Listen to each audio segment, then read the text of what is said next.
what's up idol? So for today's video, I'm gonna show to you. So ngayon guys ay magi-install naman tayo ng range battery. So ano nga ba yung range battery? So yung range battery ay yun yung tinatawag natin na distance traveled bago ka mag-charge ng isang electric scooter.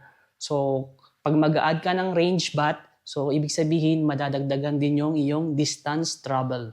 I-share ko rin sa inyo guys yung mga tools na kailangan or gagamitin natin sa pag-i-install ng range battery. Dito pala tayo mag-i-install ng range bat sa Blade GT V2. So nakiusap yung ating customer na baka pwedeng lagyan natin ng range battery yung kanyang electric scooter. So ang mga tools na gagamitin natin is unang-una kailangan natin ng battery. So yung battery nito ay 15Ah and then wire cable. So ang ginawa natin is bumili tayo ng AWG size 12.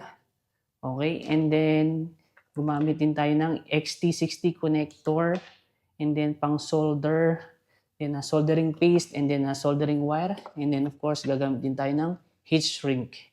Then gagamit din tayo ng multi-tester para i-measure lang yung voltage level nitong battery. So same lang naman sila, dapat same voltage 60 volts, pero dapat mas okay kung pareha silang full charge para pag pinag-sync in natin, balanced silang dalawa.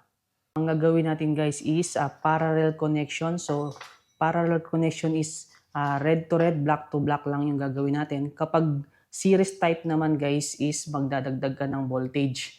Kapag ampere yung dadagdagan natin, parallel connection yung gagamitin. So ang gagawin natin guys, magtatap lang tayo dito. So gagawa tayo ng splitter type connections dito. So dalawang connector yan papunta dito sa controller at papunta rin doon sa range bat. So, ganun lang yung gagawin natin. By the way guys, ang battery pala ni Blade GT V2 ay 26Ah. And then, ito namang range bat natin ay 15Ah. So, kapag nag-sync in sila, ang total ampere nila ay 41 ampere an hour. And guys, gagamit muna tayo ng tester para matest natin yung voltage level nitong battery. So, parehas ng stock battery at itong range battery na i-install natin. So, punta lang tayo dito sa tester. Dito sa DC. 200 volts. Okay. And then, tester natin. Check lang natin yung voltage level. Okay. So, ayan. 67.1. Next, i-measure naman natin tong sa stock battery. So, red. And then, dito. So, balance sila guys, pareha silang 67.1. So, mas okay yan para at least pag pinag-sync in natin, balance silang parehas.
At ayan, natatapos ko na rin yung splitter connector na ginawa natin. So, ganito yung itsura niya guys. So, naka-parallel connections lang siya. And then, so dito i-insert na lang natin.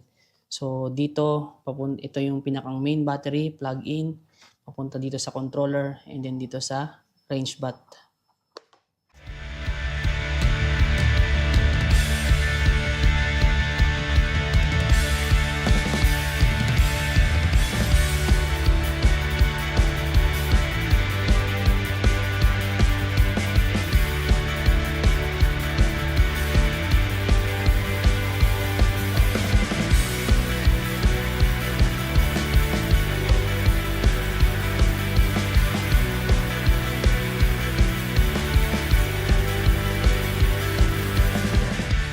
Ayan mga idol, at ito na yung itsura ng wirings niya sa loob. So medyo marami lang siyang wirings kasi nga tatlong XT60 yung nadagdag.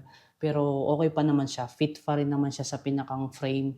So ang maganda lang dito guys, plug and play siya. So kumbaga mas secure, at kung halimbawa ayaw niya na ng range bat, tatanggalin niya lang yung connector. So ngayon guys, ang total ampere na nito ay 41 Ah. So ipapakita ko sa inyo yung itsura niya pagkatapos kung may install yung battery. So ito siya guys. O kung makikita niyo, hindi ko na naipakita sa inyo ng step by step kung paano ko siya ginawa, pero ito na, naka-install na yung battery bag, and then ito yung wire. So wala lang tayong wire cover, hindi pa ako nakabili, pero sa sunod na lang yan. Ang importante, naka-install na siya para makuha na nung may-ari. At ayan, at ni-ride test ko muna itong si Blade GT B2 bago natin siya i-endorse sa ating kliyente. So ngayon, konting review muna tayo base doon sa ginawa natin na range bat para dito kaya Blade GT B2, kung ano ba yung nagbago sa kanya. So unang-una guys na napansin ko sa kanya is yung torque power, mas lumakas siya. And then of course, definitely yung range niya tataas yan. So hindi ko lang talaga siya matitest ngayon kasi nga papunta na yung ating kliyente. So, cons naman itong range bat is dagdag bigat na naman sa electric scooter. So, approximately guys, yung bigat ng range bat na to ay nasa 2 to 4 kg. Approximately lang kasi hindi ko na siya na kilo. Pero kung sa performance naman guys, mas okay naman siya kasi nga nadagdagan yung torque. At the same time, yung range niya or yung distance travel nadagdagan din.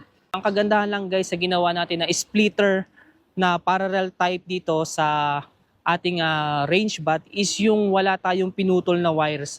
So kumbaga ano lang din siya, mas safety pa rin kasi nga ang nangyari is plug and play lang. So just in case na ayaw na nung ating kliyente na mag-range bat, so i-unplug niya lang yung mga connector. So yun lang, madali lang siyang tingnan pero medyo matagal ko rin siyang ginawa. Halos nasa 3 hours ko rin siyang ginawa yung pag-install nito ng buo nitong electric scooter. So okay, so yun lang mga idol, at hindi ko sa inyo napakita yung total ampere an hour nitong electric scooter. So nag-base na lang ako doon sa sabi ng may-ari na 15 Ah yung external bat, and then yung stock battery niya na 26 Ah. So pinag-plus ko lang sila. Kaya doon na lang ako nagbase sa 41 Ah ng range battery kasi wala rin naman akong device na pang-measure doon sa total ampere an hour nitong electric scooter. Tingin ko rin dito guys, medyo nadagdagan ng konti yung speed niya. Although hindi ko siya matitest ngayon yung speed at range. Pero base na rin sa experience ko kasi guys, kapag ang electric scooter medyo mataas ang ampere an hour ng battery, talagang nag-a-add siya ng speed and then distance travel or yung range. So yun lamang sa ngayon, at maraming salamat po sa patuloy niyong pagsuporta sa ating YouTube channel, at sa mga customer na nagtitiwala sa atin, maraming salamat po sa inyo.